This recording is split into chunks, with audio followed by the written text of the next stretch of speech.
Tandem read is officially complete. I am officially on the last book of the Throne of Glass series, and I'm super excited about it.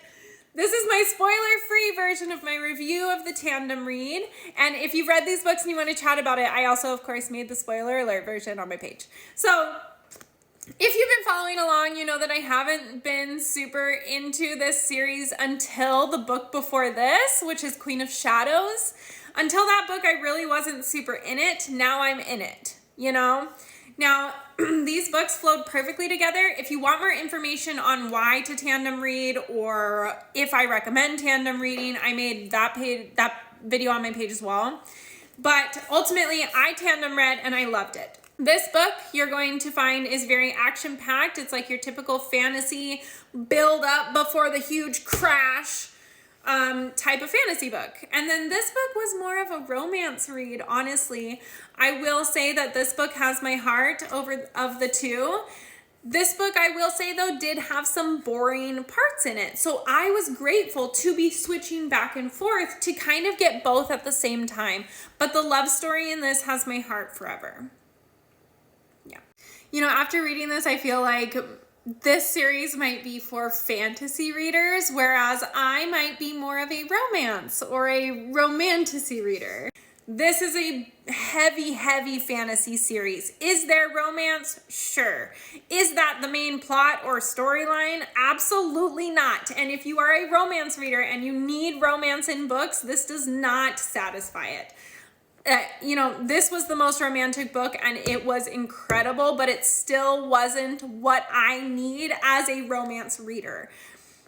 However, I am enjoying this series. I really am. I think it's really good. I think the character development is incredible. I think the main female character development is incredible. The world building is very, very difficult for me. I ended up just giving up. I've moved on from caring about where they are on the map and we're gonna pretend to understand it. And I'm just gonna pay attention to what the characters are doing. So that's where I'm at now. But overall, all of the small, boring pieces to the first 4 books that I was like, oh my God, come on. All of these pieces are really starting to come together.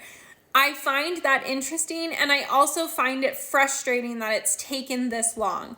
Overall, I really liked the tandem read. I really liked both of these books. I gave both of them 4 stars on Goodreads, I think 4 or 4.5.